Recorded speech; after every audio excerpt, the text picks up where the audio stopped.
Okey, baik. Assalamualaikum dan salam sejahtera. So, dalam video ni saya nak tunjukkan sikit kepada anda lah tentang features kita iaitu broadcast. Okey. So, untuk broadcast ni, dia ada beberapa perkara yang anda perlu tahu. Jadi, dalam video ni saya akan terangkan dahulu serba sedikit apa yang perlu ada sebelum kita mula nak buat broadcast.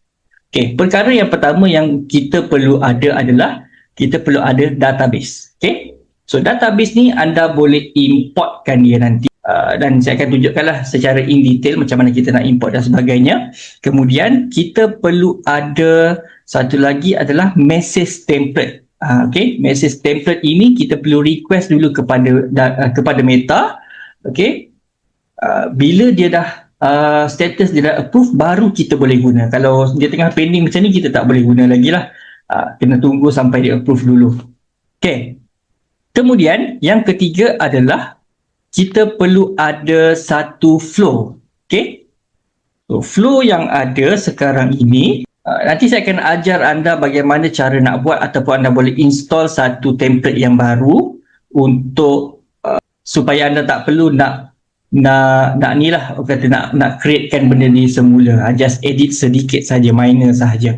So tak perlu nak susah-susah belajar daripada kosong. Okay, and then kita perlukan yang tu yang ketiga. Yang keempat adalah kita perlukan broadcast lah. Broadcast punya message sequence. Kita nak hantar waktu bila, kita nak hantar sekarang ke, kita nak send ke, dan kita perlu pilih database mana yang kita nak hantar, dan kemudian workflow mana yang kita nak gunakan, subflow mana yang kita nak gunakan, and then bila kita nak hantar. So itu 4 perkara yang diperlukan untuk kita send broadcast message kepada pelanggan kita. So, kita pergi dulu kepada bot user. Okay. So, macam ni kita nak masuk dekat dalam ni, anda just masuk je daripada app.sposen.ai, lepas tu klik Omnichannel, open bot. Kemudian, anda akan nampak paparan bot user dekat sini. So, kita boleh klik pada button import and then klik pada button browse. Lepas tu, kita boleh ambil database yang kita nak upload lah. Biasanya dia support dekat sini, dia bagi tahu select a CSV file containing your users. Okay, and then valid phone number with country code, example E164 format lah. Itu plus 60 tu kena ada plus 60. Okay, jadi bila anda upload tu nanti, contoh saya upload demo user ni. Okay, so dia akan ada data example daripada kita punya database yang kita upload tu lah. Saya ada 2 kolom sahaja. Okay, saya ada 2 kolom sahaja dalam Google Sheet saya tu. Kolom yang pertama saya bagi kolom name, kolom yang kedua saya bagi kolom phone. Okay, itu row 1 kan. And then yang bawah tu saya letaklah senarai nama dan sebagainya. So dekat sini kita boleh mapkan dia dengan custom field ke dalam sistem kita lah. Maksudnya kalau yang ni kita boleh mapkan dia kepada username, kemudian nombor phone ni kita boleh mapkan dia kepada phone. Right? Macam tu je, simple je sistem punya field. And then klik pada button next step. Yang kalau ada maklumat lain bawah-bawah ni tak perlu nak map, dia tak wajib. Contoh, okay, sebagai contoh saya upload database ni lah. Nampak tak? Yang ni ada banyak kan? Banyak maklumat, banyak kolom dalam Google Sheet saya tu. Tapi saya hanya mapkan 2 benda ni sahaja. Yang lain saya tak mapkan langsung. Saya biarkan sahaja yang tu. So dia takkan ambil lah yang tu. Dia akan ambil 2 kolom ini sahaja. Jadi dia tak ada format tertentu pun sebenarnya.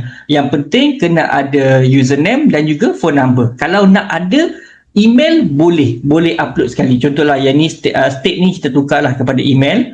And then kita boleh masukkan juga email, gender pun boleh, tak ada masalah. Gender, apa lagi yang ada dekat dalam ni, saya rasa tu je kot. Yang lain kalau ada pun, okay, contoh macam kalau ada pula yang lain, saya rasa tak perlu kita nak masukkan, sebab tujuan kita nak upload database ini adalah untuk kita nak buat broadcast. So untuk buat broadcast, sama ada kita nak pakai phone number ataupun email saja. Gender mungkin boleh lah kan, kita nak ubah cara prefix, cara cara kita nak susun ayat tu berbeza, mungkinlah boleh kita masukkan. Tapi yang paling penting adalah username dan juga phone number. Okay, so saya back balik dan saya upload yang ni.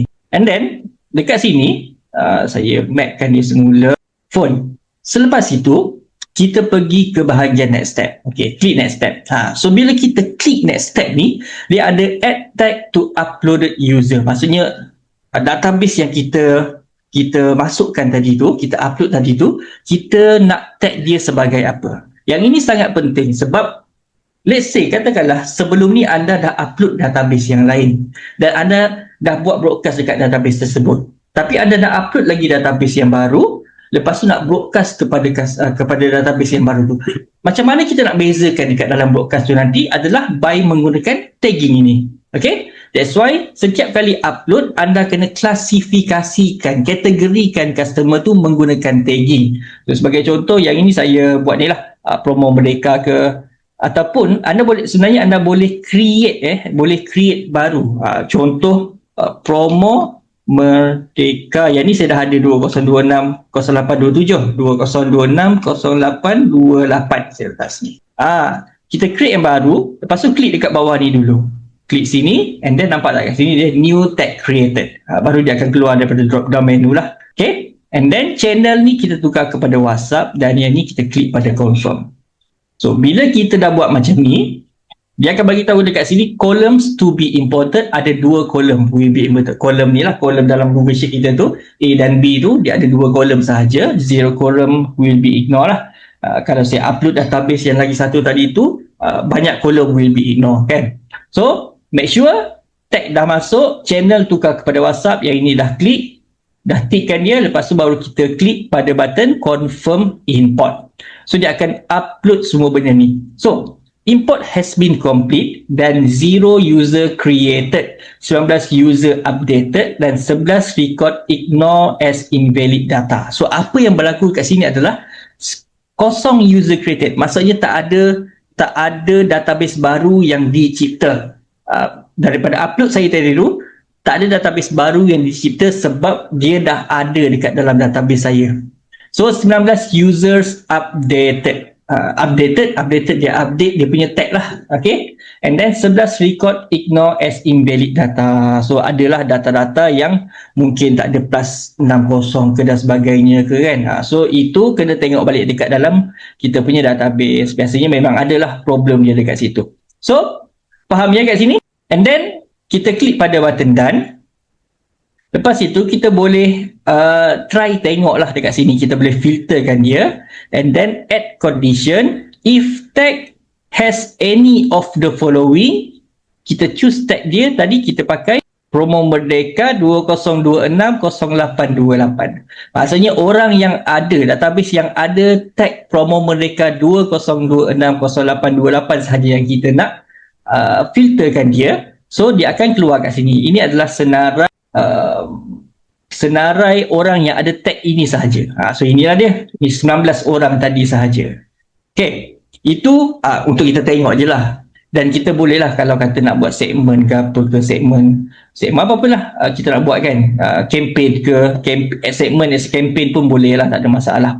Okay, itu kalau kita nak orang yang ada, kalau kita nak filter lah buat orang yang ada sahaja. Kalau macam mana kita nak buat orang yang tak ada dalam tag tu, so kita ubah dekat sini, tag not in promo Merdeka. Yang kita baru upload tadi kan, save kat sini.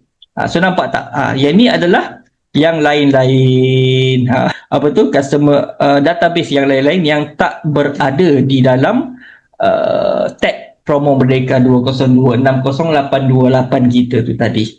Okay, so ini bukan untuk broadcast lagi ini nak bagi tahu anda je lah macam mana cara untuk kita buat broadcast tu nanti, belum lagi. So ini adalah cara untuk anda upload dan manage database anda. Okay, so settle kat situ alright, so kalau dah settle, fahamkan dulu betul-betul, make sure, saya ulang lagi sekali, last sekali lah, sebab ramai yang terlepas benda ni. Bila kita upload tu, make sure dekat bahagian ni tag ni kena ada dan channel WhatsApp ni kena tukar lah. Okay, itu memang wajib. Kalau tak, nanti anda kena delete balik that user and then kena ni balik lah, upload balik, re-upload balik. Yang paling penting adalah tag lah sebenarnya. Okay, right? So itu saja dalam video kali ini. Assalamualaikum dan salam sejahtera.